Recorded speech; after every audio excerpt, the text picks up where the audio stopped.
हूं आपके साथ जावेद अली। समाचार वर्ल्ड परिवार दर्शकों, लगातार राजनीति से हटकर हम लगातार ऐसे अस्पतालों में, ऐसे हॉस्पिटलों में पहुंचते हैं जिन्हें कहीं ना कहीं डॉक्टरों को धरती का भगवान कहा जाता है। और इसीलिए डॉक्टरों को धरती का भगवान कहा जाता है क्योंकि तमाम ऐसे मरीज, ऐसे पेशेंट उन डॉक्टरों के पास पहुंचते हैं जो लचर अवस्था में होते हैं, पीड़ित होते हैं, परेशान होते हैं, या फिर जो उनके साथ बीमारियां लगी होती हैं उनसे लगातार जूझ रहे होते हैं। जिसके बाद वो डॉक्टर के पास पहुंचकर डॉक्टर के परामर्श से या फिर उनकी दवाओं से उनका सफल परीक्षण किया जाता है, उनका इलाज किया जाता है और वो स्वस्थ होकर वहां से निकलते हैं। आज हमारी मौजूदगी ऐसे अस्पताल में है और डॉक्टर साहब जो हमारे बीच में मौजूद हैं उनका भी पूरा परिचय देंगे। लेकिन आजकल दर्शकों, आपने देखा होगा कि बवासीर, भगंदर और कई ऐसी बीमारियां हैं जो लगातार लोगों में, महिला हो या पुरुष हो, उनके बीच में फैलती जा रही हैं। कहीं ना कहीं खान पान को लेकर, मोटापे को लेकर, उनके रहन सहन को लेकर, वातावरण को लेकर इस तरह की बीमारियां लगती हैं। पूरी जानकारी डॉक्टर साहब से लेंगे। इस समय हमारी मौजूदगी कृष्णा क्लिनिक पर है और कृष्णा क्लिनिक कोई आम क्लिनिक नहीं, वो क्लिनिक है जो बवासीर, भगंदर, फिस्टुला, तमाम ऐसे इलाज यहाँ पर सफल परीक्षण के तौर पर किए जाते हैं। एक नहीं, काफ़ी तादाद में, हजारों की तादाद में यहाँ पर मरीज आए और सही इलाज करवाने के बाद आपको फिट और फाट घूमते हुए नजर आ रहे हैं और इस बीमारी से हमेशा के लिए उनकी मुक्ति हो चुकी है। जी हाँ दर्शकों, ये वही पेशेंट थे जो वर्षों से तड़पते हुए परेशान थे, खान पान नहीं कर पा रहे थे, परहेज में डूबे हुए रहते थे, उन्हें खुलकर शौच नहीं जा पाते थे या फिर कई तरह की परेशानियों का उन्हें सामना करना पड़ता था। डॉक्टर वीरेश साहब हमारे बीच में मौजूद हैं, इसी इलाज के या यूँ कई बीमारियों के स्पेशलिस्ट हैं और डॉक्टर साहब दिल्ली से यहाँ पर आए। डॉक्टर साहब ने अपनी स्टडी, अपना पूरा जो इंटर्नशिप वगैरह है, पूरा योगदान जो दिया वो दिल्ली के स्पेशल हॉस्पिटल में दिया। वो भी डॉक्टर साहब से जानेंगे कि डॉक्टर साहब ने कहाँ से इसकी शुरुआत की थी और डॉक्टर साहब ने जो बिलसी क्षेत्र में, बदायूं जिले के बिलसी क्षेत्र पड़ता है, वहाँ जो अपना बेहतर हॉस्पिटल खड़ा किया है इन्हीं बीमारियों को लेकर, वहाँ लगातार अब पेशेंट पहुँच रहे हैं और लगातार अपना सफल इलाज करा रहे हैं। डॉक्टर साहब, सबसे पहले बहुत स्वागत है आपका समाचार वर्ल्ड टीवी पर। नमस्कार। मैं आपका बहुत धन्यवाद करूंगा कि आप हमारे पास तक यहाँ तक पहुँचे हो जी। और ये हमारी आवाज़ जो है वो जनता तक जाएगी जी, इसके लिए आपका बहुत बहुत धन्यवाद जी। तो डॉक्टर साहब के बीच में हमारी मौजूदगी है। डॉक्टर साहब से सबसे पहले हम जानना चाहेंगे कि किन किन वजहों से ये मरीज के बीच में ये परेशानियाँ होती है, किन किन वजह की वजह से ये बीमारियाँ उत्पन्न होती है, इसकी वजह, इसका कारण क्या है? हाँ देखिए सर, इसका कोई स्पेसिफिक रीज़न नहीं है अगर मैं आपको बताऊँ तो, क्योंकि सर ये बहुत ज़्यादा लॉन्ग सिटिंग से जो लोग 8-8 घंटे बैठ के ऑफिस में बैठते हैं, जॉब करते हैं, उसकी वजह से भी होती है जी। या फिर आप जो फील्ड का काम करते हैं या जी। मार्केटिंग का काम करते हैं, जो बाइक राइडिंग करते रहते हैं दिन भर जी। धूप में, और वो उनका फिर वो सुबह को निकल जाते हैं, पता चलता है कि घर से टिफिन ही लेके नहीं गए हैं, रास्ते में मिले छोले भटूरे उन्होंने खा लिए, रास्ते में मिला बड़ा पाव उन्होंने खा लिया, रास्ते में मिला आपको बिरयानी उन्होंने खा ली। ये बाहर की चीज़ें हैं, इनका समझो इनमें क्या यूज़ हो रहा है, ना तो तेल इनका अच्छा है, ना ही किसी चीज़ की, ना तो किसी मसाले की क्वालिटी अच्छी है। आपको पता ही नहीं है कि आप खा क्या रहे हो मार्केट। बिल्कुल बिल्कुल। और से और दूसरी बात एक चीज़ ये भी है कि आप घर में भी अगर आप देखोगे तो आप मसाले लेके आते हो, सारे पीसे हुए मसाले लेके आते हो, आपको पता ही नहीं कि मसालों में है क्या। अगर आप मसाले साबित लेके आओगे, घर पे मसालों को बनाओगे, तो आपको ये तो पता रहेगा कम से कम कि भाई इसमें ये खा खा के हम लेके क्या है। लेके बहुत क्या? अच्छी बात कही डॉक्टर साहब ने कि मसालों का, बाहर के खान पान का ध्यान रखना बेहद ज़रूरी है। सबसे ज़्यादा जो बीमारियाँ ये उत्पन्न होती है, जिस तरह से डॉक्टर साहब ने बताया कि आप सुबह सुबह ऑफिस के लिए निकल गए, बैठने की वजह से तो ये समस्या होती ही होती है। बाहर का फास्ट फूड खाने से, समय है दोपहर के भोजन का लेकिन आप खा रहे हैं बर्गर, चाउमीन, मोमोज, इसकी वजह से ये बीमारियाँ सबसे ज़्यादा उत्पन्न होती हाँ सर, आपने जैसे अभी बोला कि फास्ट फूड की वजह से, हैं। जी। मैं एक पॉइंट और इस पे बोलूँगा कि मतलब फास्ट फूड होता क्या है। फास्ट फूड आजकल लोगों ने फास्ट फूड बोल दिया है कि हाँ जी ये ट्रेंड बना लिया है। ट्रेंड बन गया है कि आजकल मतलब आपने बर्गर खा लिया, चाउमीन खा ली, टिक्की खा ली, ये फास्ट फूड है, या फिर मोमोज खा लिए, बिरयानी या कुछ भी ये जो बाहर की आइटम आप जो खा रहे हो, ये फास्ट फूड नहीं है, ये जंक फूड। जंक फूड है। अगर फास्ट फूड अगर कहा जाए सच में, तो फास्ट फूड उनको कहा जाता है जैसे बच्चा अभी स्कूल से पढ़ के आया, घर पे खाना नहीं बन पाया, तो माँ ने बोला बेटा टेबल पे ये केला रखा हुआ है, आप केला खा लो, एक गिलास दूध रखा हुआ है, दूध पी लो बेटा फ्रिज में से निकाल के। तो ये सारी चीज़ें ये है फास्ट फूड। अगर आप इन चीज़ों को फास्ट फूड बोलोगे तो ये फास्ट फूड नहीं, ये जंक फूड है। तो बीमारियाँ ये भी कहीं ना कहीं समस्या का कारण तो है, बिल्कुल, ये समस्या तो का यही समस्याओं का कारण है। बाकी आप देखो आजकल लोग इतने ज़्यादा बिजी हैं कि रात को अपनी पूरी नींद पूरी नहीं कर पा रहे हैं। अब नींद पूरी नहीं होती है तो बीमारियाँ तो पनपेंगी ही क्या नींद पनपेंगी। में भी ये बीमारी उत्पन्न होती है नींद की वजह से पूरी देखिए सर, अगर आप देखो, अगर एक सबसे मैं आपको की पॉइंट बताता हूँ। एक हो गया आहार, जो हम खा रहे हैं, जो पी रहे हैं, सबसे पहले वो हो गया। दूसरी चीज़ हो गई निद्रा, अगर आप प्रॉपर नींद नहीं ले पा रहे हैं।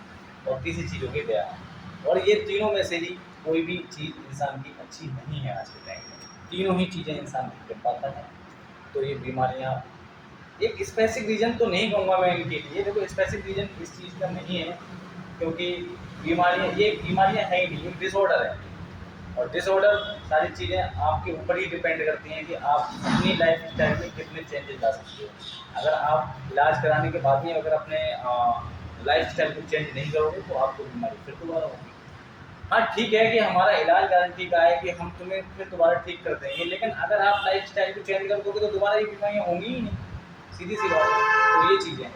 डॉक्टर साहब आपने बताया कि नज़र टेस्ट नहीं कराती, बहुत अच्छी बात है क्योंकि आजकल चलन बन गया है हॉस्पिटलों में कि ये टेस्ट कराओ वो टेस्ट कराओ, और उनके अंदर लैबें होती हैं और मरीज़ परेशान हो जाता है क्योंकि उसे इलाज कराना रहता है कि भाई मुझे टेस्ट कराना है, लेकिन आपके बीच ये कोई क्वालिटी नहीं है। आप सीधा सीधा टेस्ट करते हैं मरीज़ को, और अगर ज़ाहिर सी बात है आपके तो हाथ में होता ही है, आपने इस चीज़ की स्टडी की, आपने इस चीज़ का पूरा आप एक वरिष्ठ डॉक्टरों के साथ रहकर आपने इसका इलाज सीखा है और यहाँ भी सफल परीक्षण कर रहे हैं आप।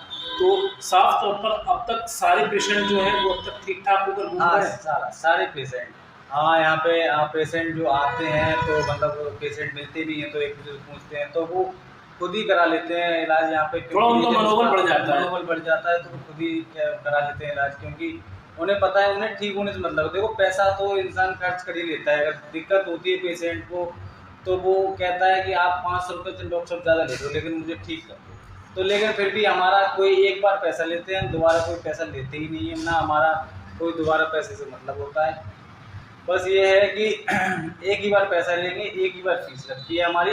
ओपीडी फीस भी हमारी 100 रुपये है ओनली, वो भी हमारी एक ही बार लगती है, दोबारा कोई फीस नहीं। डॉक्टर साहब कई लोगों ने ऐड करा रखे हैं कि बवासीर बगंदर के इलाज कराएं और यहाँ यहाँ इलाज होगा, तो मुझे लगता है ऐसे कुछ ऐसे झोला छाप हैं जिन्होंने माहौल को ख़राब कर रखा है, देखिए और सर, जगह जगह ऐड करके। देखिए सर ऐसा है, कुछ लोग नॉन मेडिको हैं, जैसे उनका खुद से उन्होंने मेडिकल से कुछ नहीं किया है लेकिन उन्होंने डॉक्टर हायर कर रखे हैं। जी लेकिन होता क्या है कि अगर हम एक जैसे अब कुछ हैं सेंटर्स जिन्होंने मतलब अब डॉक्टर आप जैसे लखनऊ में भी हैं या फिर दिल्ली में भी हैं या फिर आपके उत्तराखंड में भी काफ़ी ऐसे हॉस्पिटल हैं, या मुरादाबाद में भी हैं, काफ़ी हैं मतलब यूपी में भी।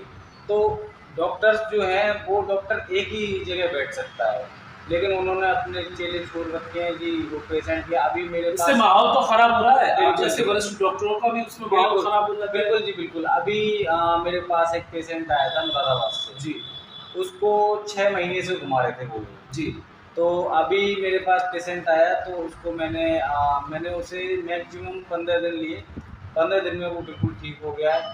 वो अब शायद मैंने उसके एडवर्टाइजमेंट बुलाया भी है लेकिन अभी वो शायद किसी रीज़न से नहीं आ पाया, तो वो अगले देखते हैं, बुलाएंगे उसको। और डॉक्टर साहब अब इन तीनों बीमारियों में कंडीशन जानना चाहेंगे, बवासीर बगंदर और जो भी तीसरी बीमारी है उसके बारे में। इनमें कंडीशन क्या क्या पहले उत्पन्न होती है जिससे इंसान बहुत ज़्यादा घबरा जाता है या परेशान हो जाता है, इसमें क्या क्या कंडीशन उत्पन्न होती है? देखिए सर, बवासीर जो होती है वो हमारे लैट्रिन के रास्ते में मस्से बन जाती है जी तो उनसे ब्लड भी आने लग जाता है, दर्द भी रहता है।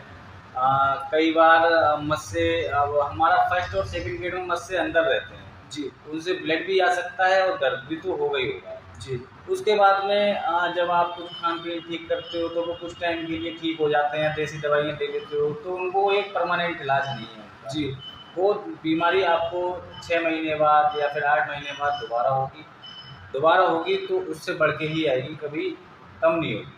और जब थर्ड एंड फोर्थ ग्रेड में जब पाइल्स होते हैं तो मस्से बाहर आने लगते हैं, जी और बाहर आने लगते हैं तो उनको हम छाछ-छूछ से लाइगेट करते हैं, ना उनका कोई ऑपरेट करते हैं, ना उनको हम काटते हैं, सिर्फ छाछ-छूछ से लाइगेट करने के बाद में ठीक हो जाता है। जी अब हम बात करते हैं सर, जैसे भगंदर की। भगंदर एक ऐसी बीमारी है, भगंदर में हमारे लेटरिन का जो रास्ता है उसके आसपास ऊपर नीचे कहीं पर भी एक फुंसी बन जाना या फिर कोई फोड़ा बन जाना, उससे पस आना या फिर लेटरिन के रास्ते के अंदर से पस आना, ये सारे सर भगंदर के लक्षण हैं। और उसके बाद में सर बात करते हैं फिसर की। तो फिसर जब हम जब बाहर का खाना खाते हैं या हम बहुत ज़्यादा लॉन्ग सिटिंग करते हैं या बाइक राइडिंग या कुछ भी करते हैं, तो उन चीज़ों में क्या होता है कि हम या बाहर का खाना खाते हैं तो उसमें पेट खराब होता है, हमारा कब्ज बनती है तो लेटरिन टाइट आती है। जब टाइट आती है तो फिर मतलब हमारा जो लेटरिन रास्ता है वो तो एक साइज है ना उसका लिए जी। तो साइज अब वो जब लेटरिन टाइट आती है तो टाइट आने पे भी वो कट लग जाता है। तो वो कट लग जाता है, लोग उसका टाइम से इलाज नहीं कराते, वो सोचते हैं अरे आज दिक्कत हो गई। तो ये चीज़ें नहीं करनी चाहिए, पेशेंट को जल्द से जल्द दिखाना चाहिए। वो कट के बाद में फिर वहाँ पे वो बढ़ता जाएगा, फिर वहाँ से ब्लीडिंग स्टार्ट हो जाएगी। एक टाइम ऐसा आ जाएगा कि आप जब फ्रेश होने जाओगे तो इतना दर्द होगा कि आप खाना खाना छोड़ दोगे। आप फ्रेश होने जाऊँगा तो फिर दर्द होगा, तो इसलिए इंसान खाना खाना ही छोड़ देता है। इतनी खतरनाक बीमारी है फिसर।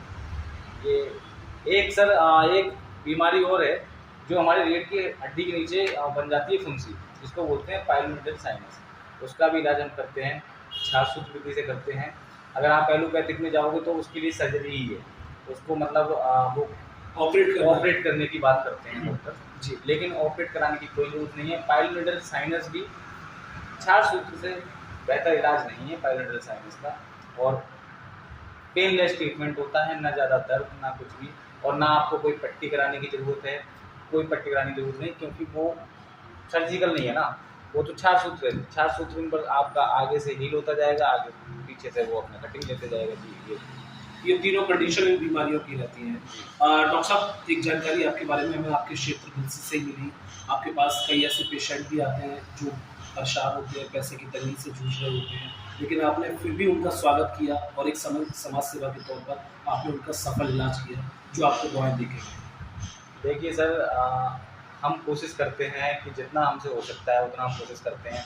बाकी हमने बताया आपको कि कोई ज़्यादा बुजुर्ग है तो हम उसको खुद ही 20-30% का डिस्काउंट खुद ही दे देते हैं। और कोई अगर संत महात्मा है या कोई ज़्यादा मतलब परेशान है, इंसान की आँखें बिल्कुल ही तंगी है, तो हम कोशिश करते हैं कि जितना उसके लिए हो सकता है करते हैं। हाँ, अगर कोई दिव्यांग है, किसी का हाथ पैर कुछ या कटा हुआ है या है नहीं, जो कमा नहीं सकता, उसका इलाज सर हम बिल्कुल फ्री करते हैं। संत महात्मा का भी इलाज फ्री करते हैं, और जो परेशान होते हैं उनको हम जितना हो सकता है उतना उनकी मदद करते हैं। और सबसे बड़ी बात ये है कि देखिए, अगर कोई दिव्यांग है, अगर मेरे पास आया तो उसके पास चाहे करोड़ों की दौलत से, लेकिन मैं उससे एक रुपया नहीं देता। ये बहुत अच्छी क्वालिटी है डॉक्टर वीरेश साहब की, और डॉक्टर वीरेश जी को आपने सुना, इसीलिए दर्शकों इन्होंने कृषि क्षेत्र में एक पहचान तो बनाई है कम समय में, लेकिन हॉस्पिटल जो है वो लगातार ऊंचाइयां छू रहा है, क्योंकि दूर दराज से बदायूं जिले से ही नहीं, दूसरे जिलों से भी यहाँ पर पेशेंट आ रहे हैं, और सफल तरीके से उनका एक बिना किसी ऑपरेट किए, बिना किसी ऑपरेशन से मामूली तरीके से उनका इलाज किया जा रहा है। और इस इलाज का ये भी नहीं है कि आपको 10 दिन बेड रेस्ट करना है या फिर 15 दिन बेड रेस्ट करना है या फिर आपको कोई काम नहीं करना है। मात्र 24 से 32 घंटों के बीच में आप फिर से अपने वर्क पर लौट सकते हैं, और सफल इलाज के बाद आपकी ज़िंदगी फिर से खुशनुमा, फिर से बेहतर हो सकती है। लेकिन इसका अगर पता बता दें आपको हॉस्पिटल का, तो अब जो आपको बता दें, बदायूं स्टैंड है, बदायूं वाला रोड है, ठीक बदायूं स्टैंड से थोड़ा आगे आप बढ़ेंगे तो इस क्षेत्र में, वहाँ ये कृष्णा क्लिनिक है।